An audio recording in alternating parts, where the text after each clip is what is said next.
Academica Media.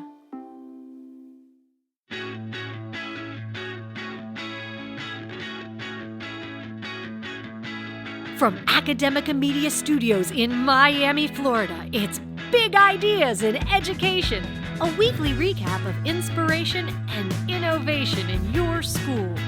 Hello, education lovers. We are back. Welcome back to Big Ideas in Education. We are so happy to be making new episodes again. I'm Ryan Kairalla from Doral College, joined by Dr. Sarah Boulos-Fye from Somerset Academy Schools. Hi, Sarah. Hi, Ryan. Hello, everybody.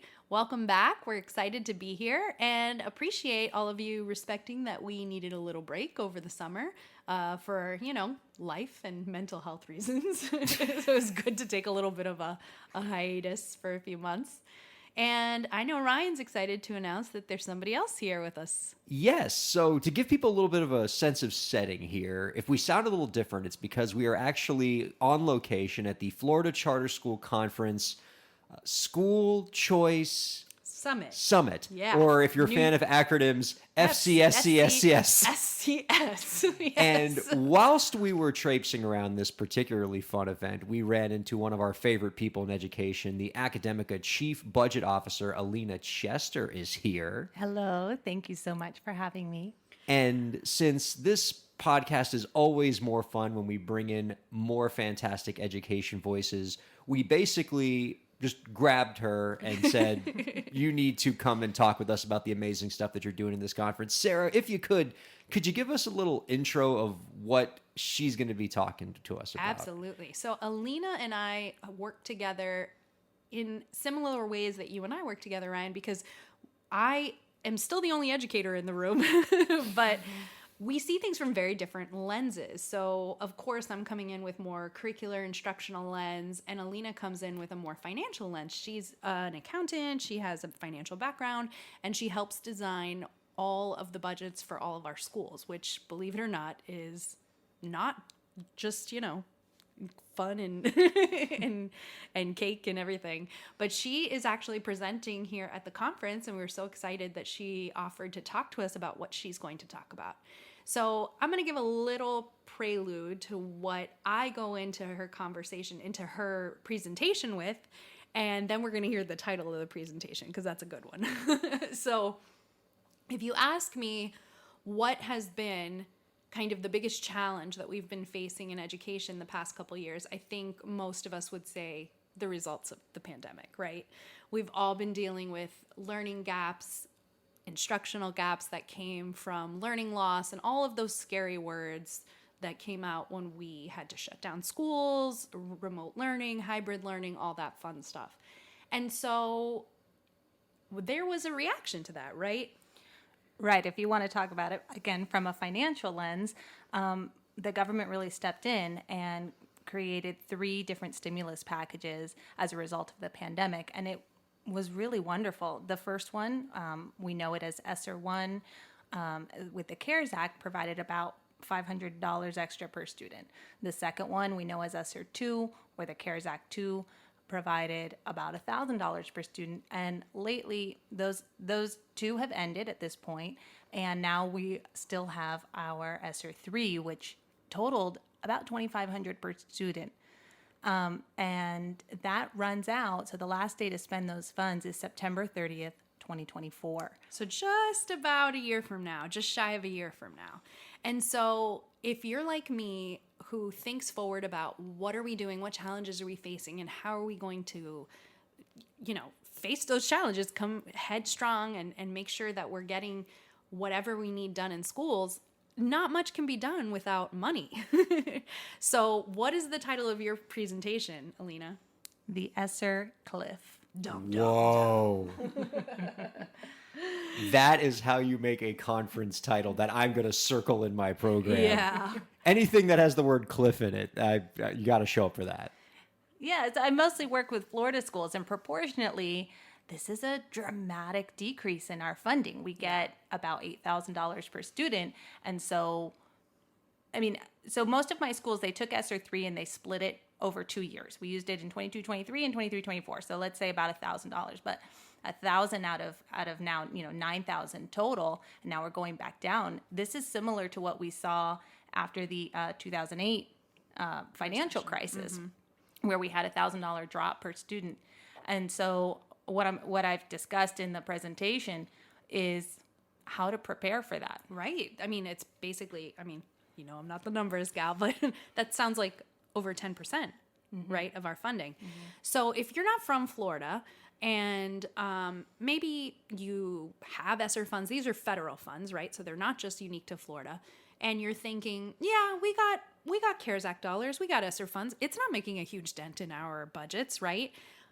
There's a reason for that, right? And so I think we've mentioned it. I don't know. Have we mentioned it on the podcast before? But Florida is funded very differently from some other places in the country, right? So proportionally, how does that compare to other states? Yeah, to give you an idea, I mean, like DC is one of the highest funded areas, and that's about $20,000 per student. So more than double what we get in Florida, and that's similar. And a lot of the northeastern states are in that range, like 17 to 22,000 per student. But in the southeastern regions of the country, they are closer to Florida numbers, 8 to 10,000 per student, and so it's still going to be a dramatic decrease in your funding. And really what ESSER has been funding that I've seen for the most part has been really helpful things like paraprofessionals has been a really big use, and mental health, increasing our mental health support in the schools, so counselors, social workers, Tutoring. It's been huge for tutoring, and supplements for teachers to provide after school support for students. Yeah, so talking about what it covers and what we do when we talk about federal funds. So this is something that I've been learning. Alina's been an unwilling but very helpful tutor to me because I've been supporting schools with grant funds. But when we talk about using funding, especially grant funding, usually there's a rule that I learned from you, which is supplement, not supplant. Talk a little bit about that. What does that mean? So supplement, not supplant, means the grant funds are intended to supplement your basic, typically state and local dollars. They're meant to add to your program. So if you fund 10 teachers with your typical state and local dollars, you're not supposed to fund one of those teachers with federal dollars. You're supposed to add another teacher. To help maybe lower class size or have a co-teacher or something like that. Now, technically, at a federal level, and different states interpreted this differently, but at a federal level, ESSER did not have the supplement, not supplant rules, which makes it a little dangerous when it goes away. Right. Yeah. And that was something interesting that you had brought up in your presentation, is that we were able to use this for core classroom teachers, for core curriculum, for things that we maybe would not have been able to use federal dollars for in the past. Right. So this has been a very significant use of dollars for schools, specifically in Florida, but have impact across the country. Yes. So what are you recommending as we near this cliff, this scary place? What are you telling schools we need to do? So number one, I think first you want to look at your current budget, your 2023-24 school year budget, and look at the top line. How much is your ESSER revenue and how much is your surplus? If your ESSER revenue is greater than your surplus, then when your ESSER revenue goes away, if you have all the same things that you have right now, then you would have a deficit. Right. Right. So first, look at that. Then when you're trying to make decisions, look at all of your other funding sources and think of them as a puzzle. I want all of these things in my school. How can I use this funding source that has these rules and this funding source that has these other rules to build together the budget that I want?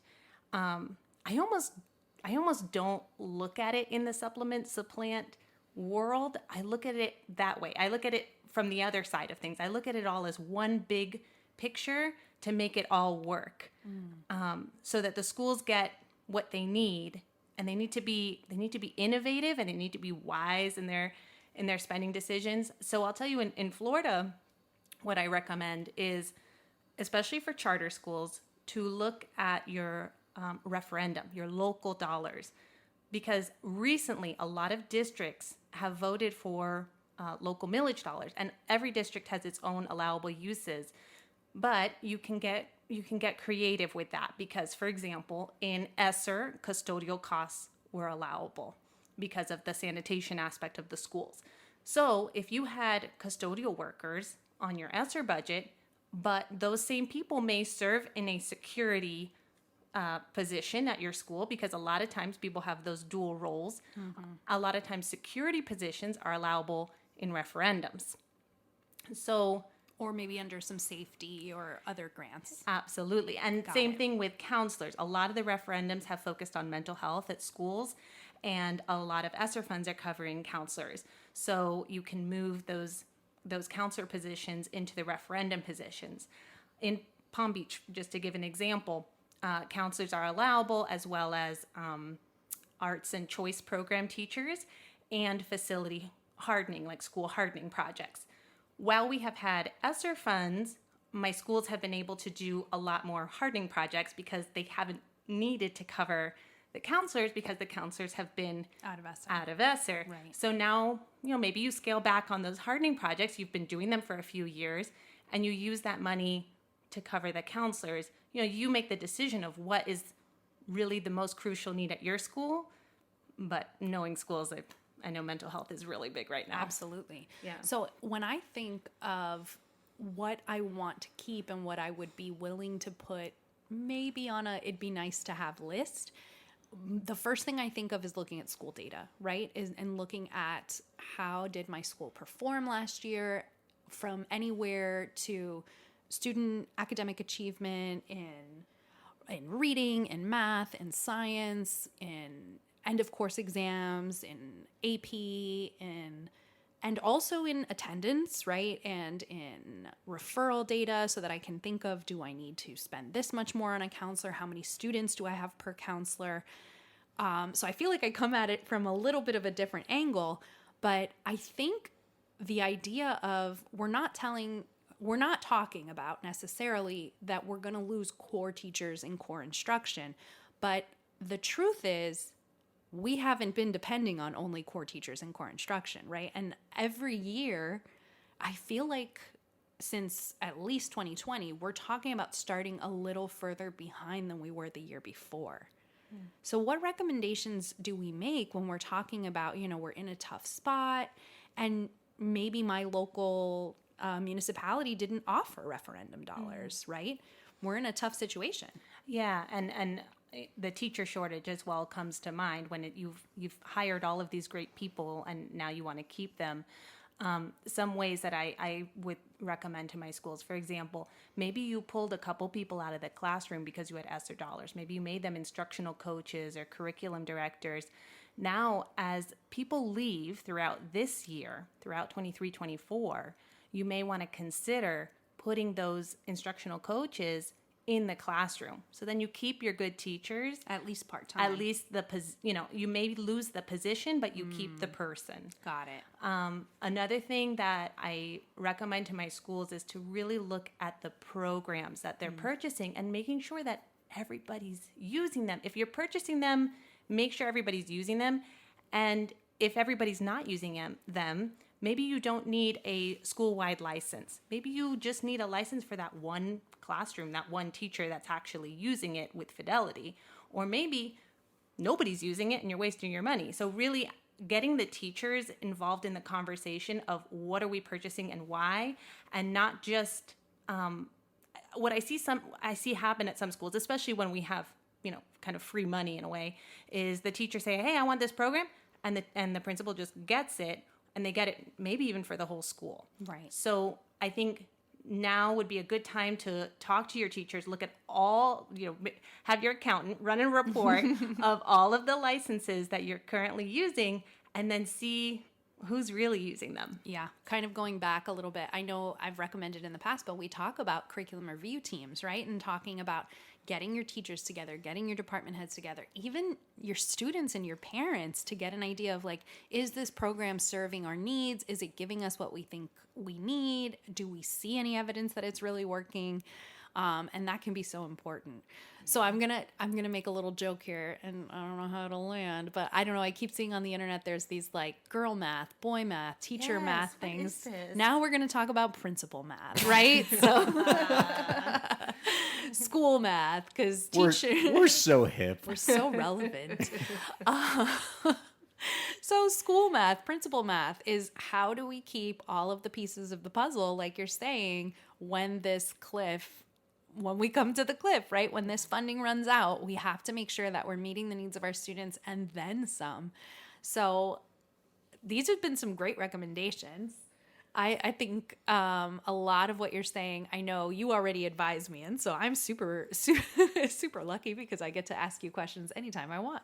But if you're out there and you're hearing us and you're thinking, oh, wow, we haven't started talking about this, I do want to throw out a couple of resources that I've personally been using.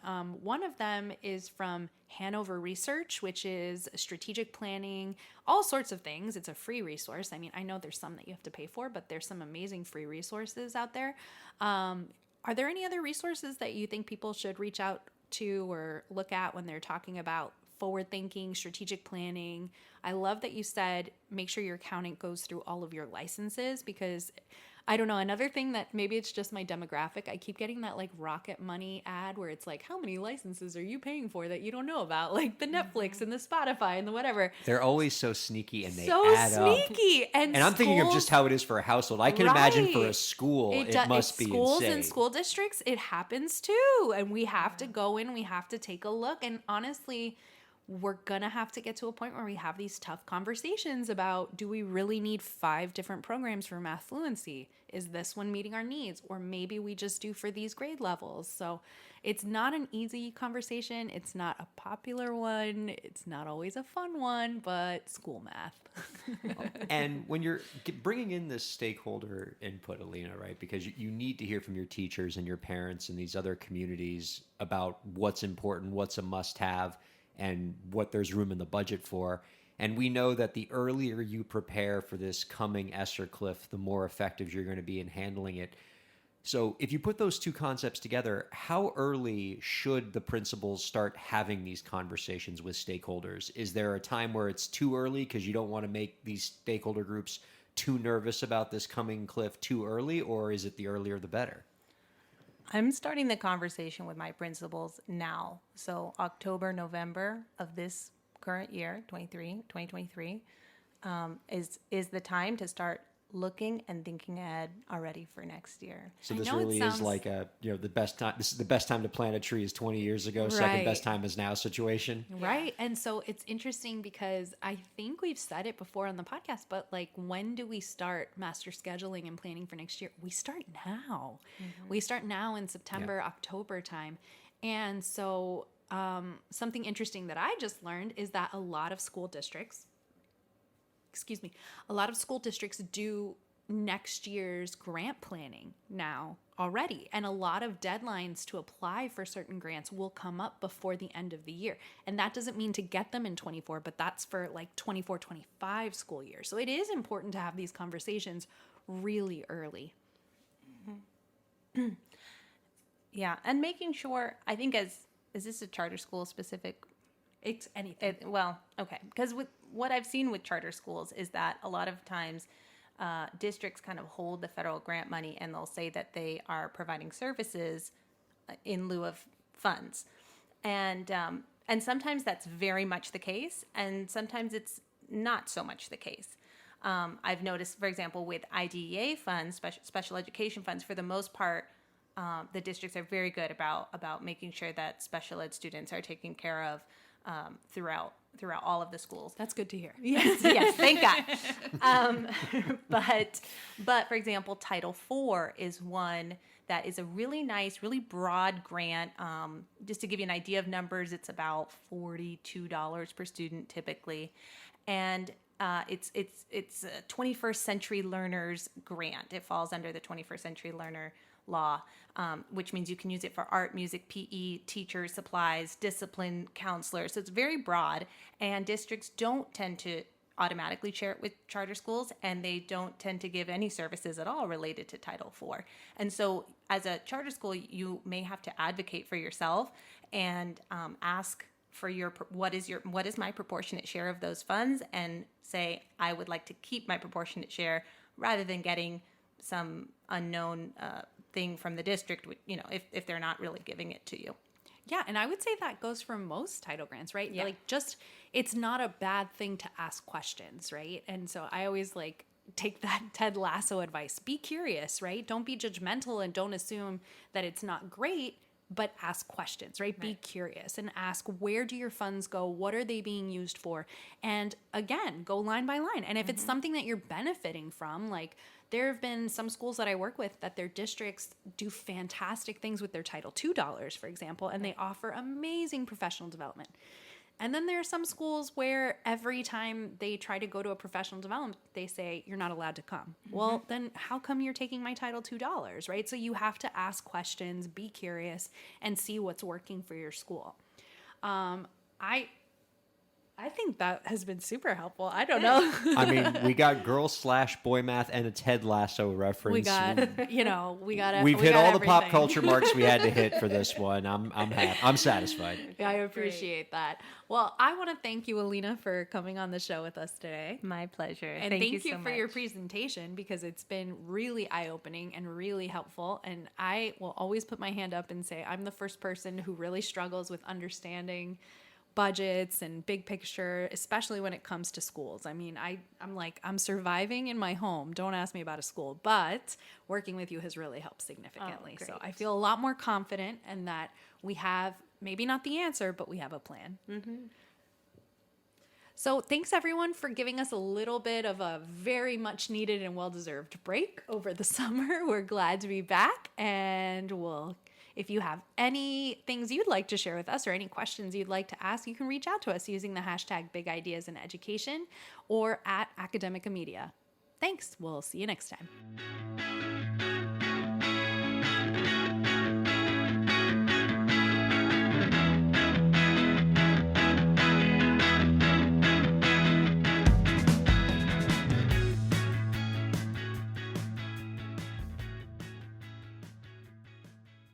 The views expressed on the preceding program have been those of the hosts and guests and do not necessarily reflect the views of Academica, its clients, staff, affiliates, or advertisers.